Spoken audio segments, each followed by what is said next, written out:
whose ultimate weapon was fearlessness against one of the worst empires of our times. And the very notion of not cooperating with that empire was based on fearlessness. When Martin Luther King walked in the Gandhian tradition, he walked in fearlessness. Every leader worth their names promotes fearlessness.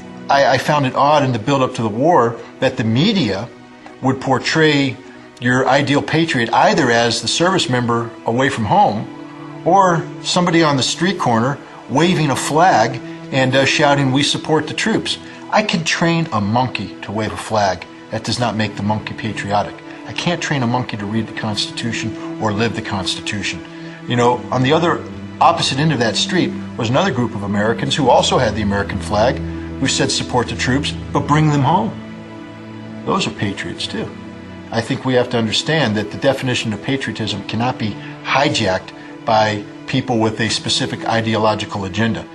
Patriotism is when we say we have love for our nation, we have love for our communities, and sometimes our nation does things that are positive, and sometimes our nation does things that are negative, and it's my responsibility out of my love for this nation to speak out loudly in support of the things that it does well, and speak out loudly against those things that it's doing that is hurtful. I think the people most without fear on September 12th in America were those working at Ground Zero. They were in the greatest danger, actually, but because they were active, they were engaged. The firemen and the medical officials and the cops who were working there first to find victims, then to find remains and clear the site. They had a civic task. They were engaged and they weren't afraid of anything. American citizens after 9/11 said to the president, "What can we do? What can we do to become engaged and take some responsibility?" President Bush unfortunately said, "Go shopping. Go back to the mall. Go back to your normal lives. We'll take care of it." Spectatorship is an invitation to fear. Citizenship is how we fight the politics of fear. The politics of citizenship, the politics of engagement, taking responsibility is a much better way to deal with terrorism than hunkering down, being spectators, and allowing the government to rob us of our liberties, to rob us of our multiculturalism in the name of protecting us. And that's their project, is to make us scared and stupid. And see, my problem is I've been to Washington, D.C. and stood in the middle of the night out in the Jefferson Memorial and read the inscriptions of Jefferson's quotes that are hammered into the marble. And you look up inside the rotunda, the favored quote at the highest point of the building. You have to turn around backwards to read it. He says, "On the altar of God, I pledge undying hostility to any government restriction on the free minds of the people." We were the first nation state to establish the principle that sovereignty, ultimate political power, resides in the people. That's a fundamentally radical concept, and these guys don't like the implications of it for their maintenance of minority wealth and power, and they're out to destroy that. But they will fail. I guarantee you they will fail.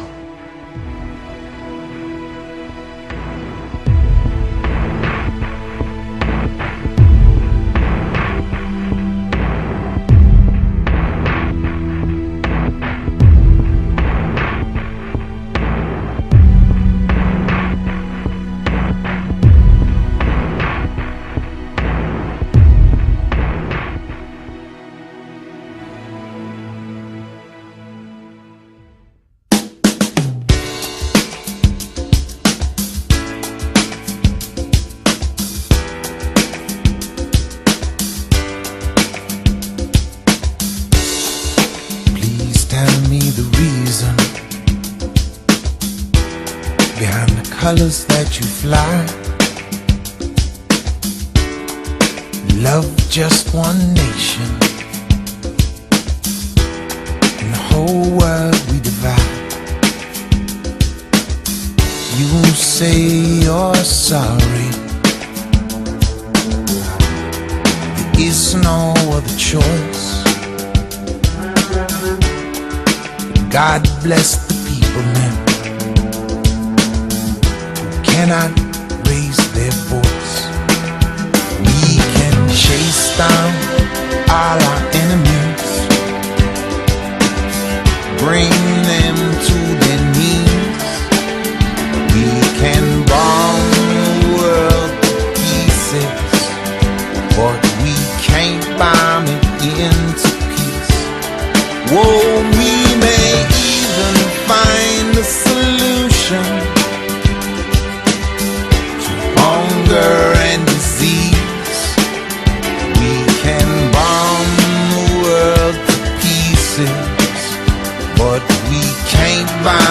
into peace. Violence brings one thing, more of the same. Military madness, the smell of flesh and burning pain. So I sing out to the masses, stand up if you're still sane. To all of us gone crazy, I sing this one refrain. We can chase down all our enemies, bring them to their knees. We can bomb the world to pieces, but we can't bomb it into peace. Whoa, we may even find a solution